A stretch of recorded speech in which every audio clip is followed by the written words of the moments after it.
Assalamualaikum warahmatullahi wabarakatuh.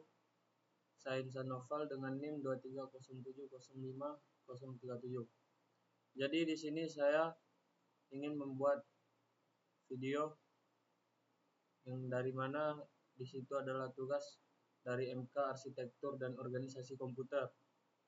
Yang dimana dengan tujuan untuk memenuhi tugas tengah semester atau UTS.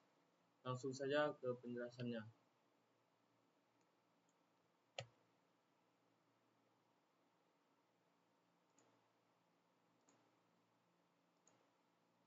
Jadi yang pertama itu ada hardware level. 1. Physical device layer atau lapisan fisik. 2. Digital logic layer atau lapisan logika digital. 3. Microprogrammed layer atau lapisan mikroprogram. Dan yang keempat ada machine layer, ada lapisan mesin. Jadi ini adalah level-level daripada hardware yang akan saya jelaskan. Pertama itu adalah physical device layer. Bagian ini adalah bagian yang benar-benar bisa kita lihat dan kita pegang.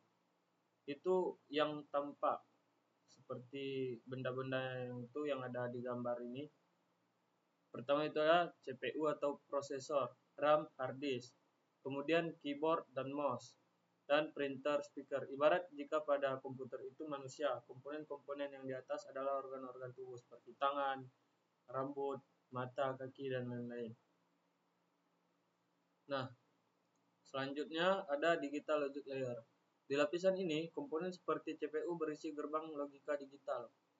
Gerbang logika adalah rangkaian elektronik kecil yang bisa menerima input 0 dan 1, off dan on, gitulah.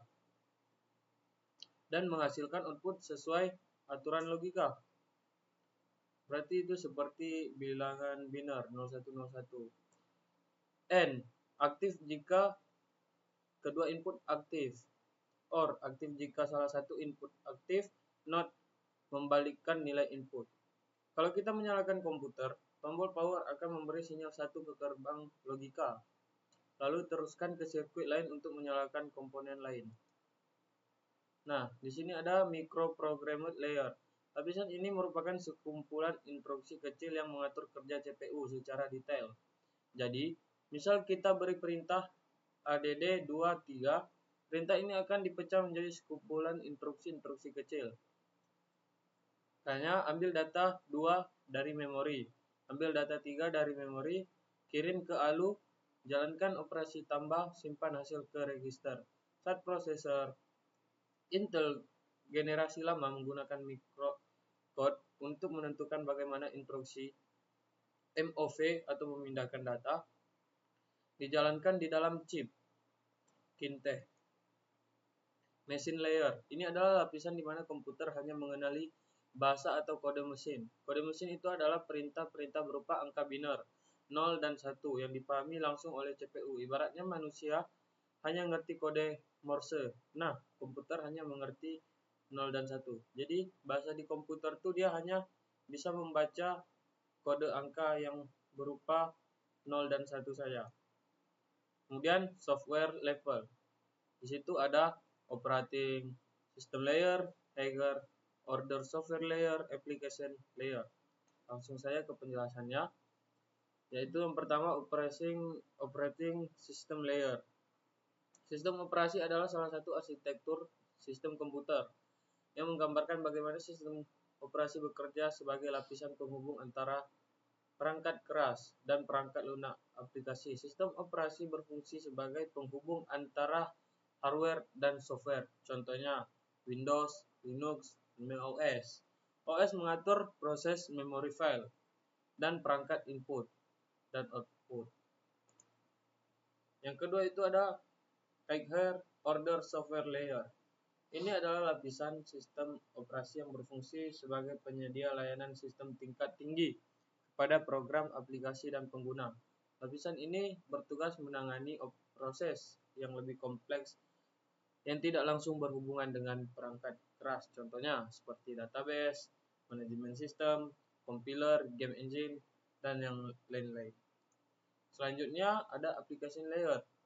yaitu adalah lapisan paling atas dalam arsitektur sistem komputer atau sistem operasi yang berfungsi sebagai antarmuka langsung antara pengguna atau user dengan sistem komputer. Pada lapisan inilah berbagai program aplikasi yang digunakan dalam aktivitas sehari-hari dijalankan, seperti Microsoft Word untuk mengetik dokumen, Google Chrome untuk menjelajahi internet, Adobe Photoshop untuk mengedit gambar, serta Spotify untuk memutar musik. Application layer memanfaatkan layanan sistem operasi untuk mengakses sumber daya seperti file, jaringan, dan perangkat keras secara tidak langsung, sehingga pengguna dapat menjalankan berbagai aplikasi yang tanpa perlu memahami cara kerja sistem komputer secara teknis. Jadi, tiga komponen utama komputer. Di dalam sebuah sistem komputer terdapat tiga komponen utama yang saling bekerja sama untuk menjalankan proses pengolahan data.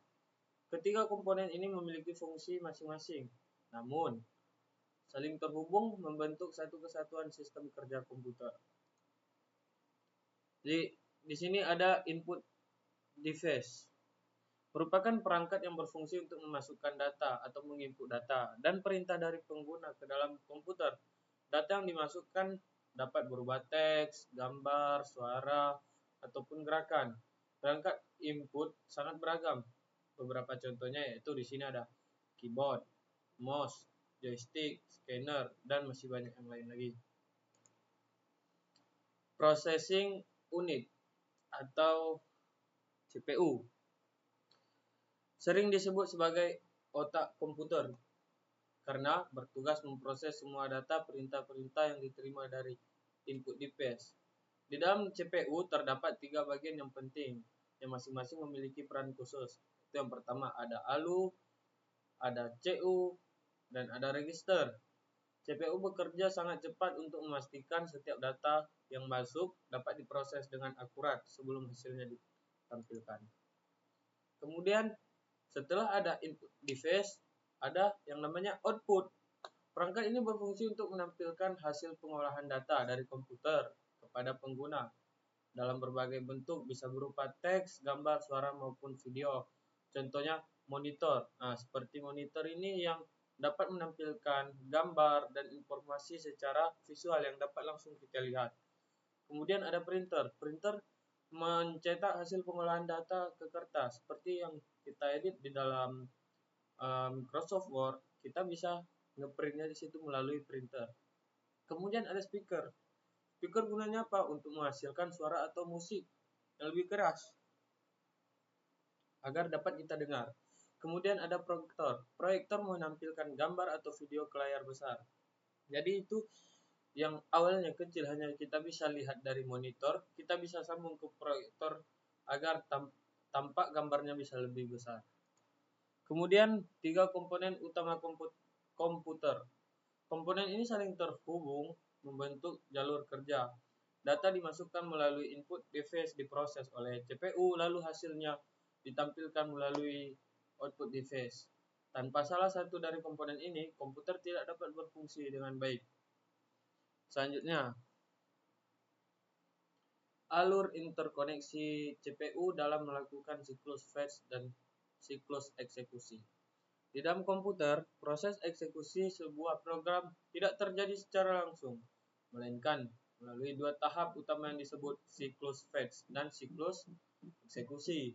Proses ini berjalan sangat cepat, bisa dalam hitungan milidetik hingga mikrodetik, dan dilakukan berulang-ulang untuk setiap instruksi program. Nah, disinilah peran penting komponen-komponen CPU saling terhubung dan bekerja sama. Kemudian ada siklusnya. Siklus dari fetch. Siklus ini adalah tahap awal di mana CPU mengambil instruksi dari memori utama. Instruksi ini merupakan perintah yang harus dijalankan oleh komputer, bisa berupa perhitungan, pengambilan data, atau perintah logika.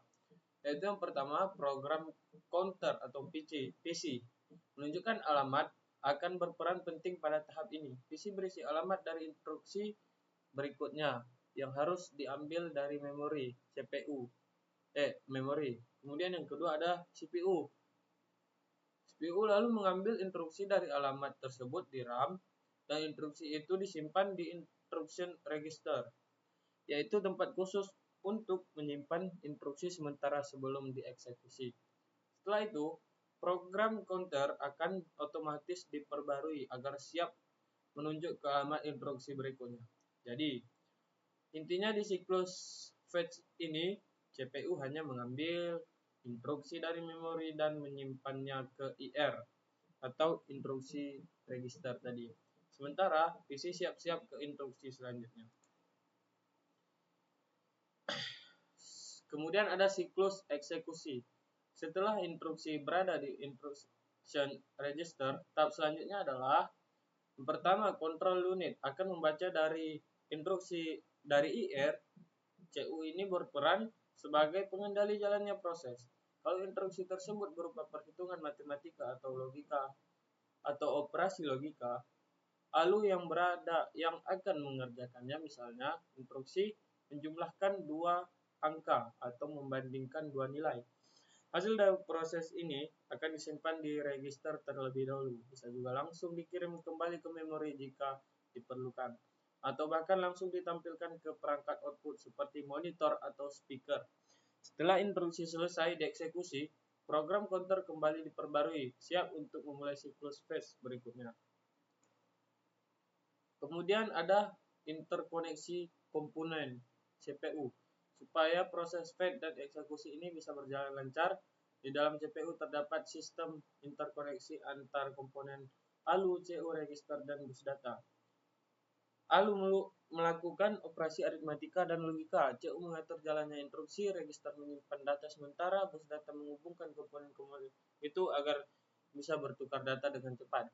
Meskipun prosesnya kelihatan sederhana saat dijelaskan, di dalam CPU semua ini terjadi secara berurutan, teratur, dan dalam kecepatan sangat tinggi.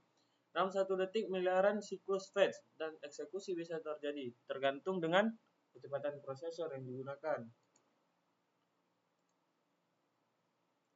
Mungkin hanya itu penjelasan singkat dari saya dalam tugas memenuhi UTS daripada MK Arsitektur dan Organisasi Komputer. Sekian, Assalamualaikum warahmatullahi wabarakatuh.